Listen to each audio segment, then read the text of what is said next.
With respect, the book, and it's a question I put to Derek, the fact that it's going out as a limited edition, $550, it would seem a bit unfair on millions of people that might want to read it and would love to read it, but it's beyond their reach. Well, at the same time, though, he was never asked by anybody other than the publisher of this limited edition type of book to if he would write a book. So in one way, he has to take work which is offered, and also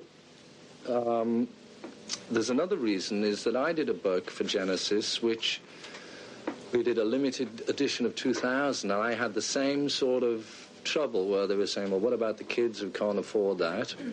And I must admit, I wasn't really, if you read the intro to my book, I was only doing the book not because I wanted to be an author, but because it seemed a nice way of collecting all my bits of papers and having them found for posterity. And it was only came to me secondary that there was maybe something worth reading in there, you know? And so I did the thing which I still regret. I didn't really want to do it, which was to do an unlimited run of cheap books of the same name with Simon & Schuster in New York. And I must admit, when you look at it on that cheap paper, and that it undignifies that stuff which we dignified in the leather book. So I don't know if that answers the thing about Derek, but, you know, I think he may be able to circulate some of it through the press or serialization or whatever, I don't know. Oh, but what I was getting at was that a lot of people who bought I'm Mine then found there was a cheaper copy. When they were told about this copy of Derek's, they were saying, well, we're going to just sit around and wait for the cheap version to come out. So we had to make a decision then whether it was just going to be absolutely limited edition or not, for the sake of those collectors. And somehow that decision was taken. Yeah, there was also there was a serious doubt in my mind, projecting about 4 years ahead as to whether the thing would sell at all, whether it would have any kind of literary merit, since there was hardly anything written, and whether the thing would be too trivial. So I had I was very circumspect and casual about the thing, and had it not been for my wife saying, well, I think that this thing has got to be done and got down, and you've got to do 1,000 words a day because I'm working hard, I wouldn't have stayed up in the room. But as the thing developed,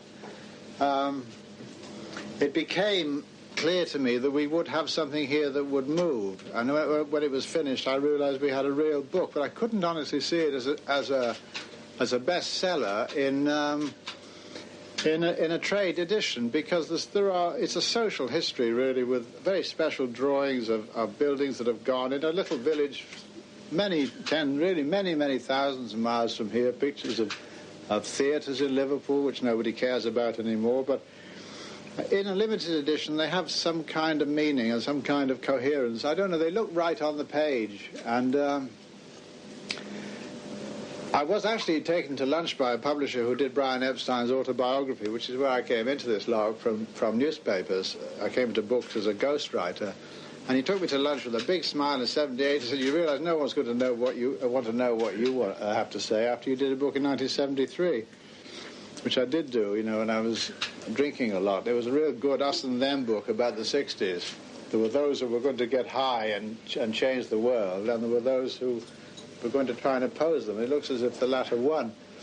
But having heard this, that no one was ever going to buy my memoirs, I got an offer from Brian Roylance, and I snapped it up after about 12 months' delay.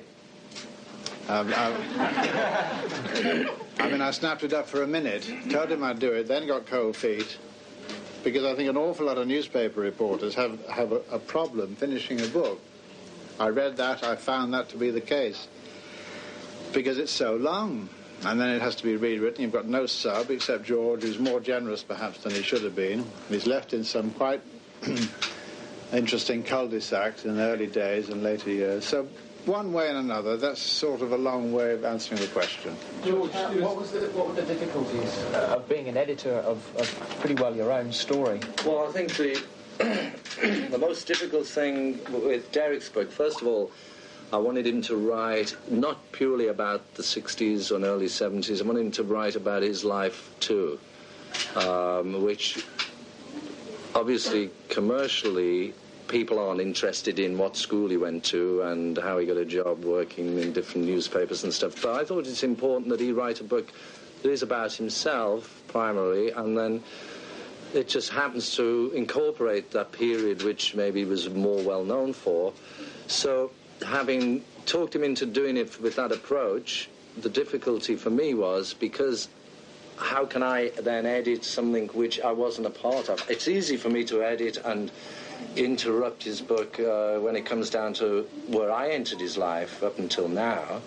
But prior to that, you know, from before I was born, in effect, that's when it comes up until the early 60s. So I had to leave a lot of that, and I could only edit in that respect wanderings which I thought, as just purely as a reader rather than as an editor, where maybe he's, you know, getting a bit too detail on something that's, like we say, excruciating detail, you know.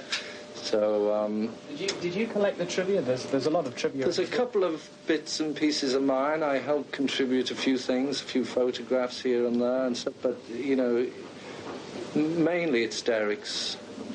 It was an interesting piece about the name Beatles.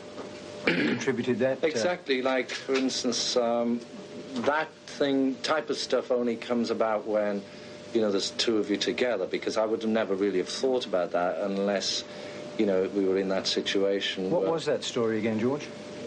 Well, there's always been stories on who invented the name, and there's the versions about how we wanted it to, like the crickets and this sort of thing, but Stuart Sutcliffe, who was an art student with John at the Liverpool College of Art, he was very much into Marlon Brando, and in particular in that movie, The Wild Ones, and I always got the impression when they came that John and Stuart were together that night of the next morning when it came, we've got a good name. And then in years following, it was always taken that John thought of the name, but I came across I got a videotape of The Wild Ones, and I couldn't believe it when I saw that Lee Marvin saying to what's his name? Johnny? To the police chief? No, to Brando. Marlon Brando, yes, saying, you know, I forget what the words were, but something like, we think you're a schmuck Johnny, and the Beatles think you're a schmuck Johnny. I said, wait a minute, back that up. And I said, did I hear that? The Beatles. And so that's how I came in. Somehow I mentioned that, and they went and found the script of it. And so I would say that based upon that Stuart Sutcliffe had a lot to do with it, although this is like Trivial Pursuit. You're all well with Derek, how did you get the job as press officer for the Beatles? I slipped into it, having been appointed personal assistant to Brian Epstein. I got the job because old colleagues on the press started to ring me up saying, come on, we know you're in there. And I would say, well, I'm not press officer, he's in the other room. And they said, you can't give us that, you're in on the, you know. And also the press officer we had was useless. And I think we all benefited when Derek got that position, because he knew, having been a pressman, of the need. We trusted him to be able to not just sacrifice us to them. And, you know, I think it worked quite well overall.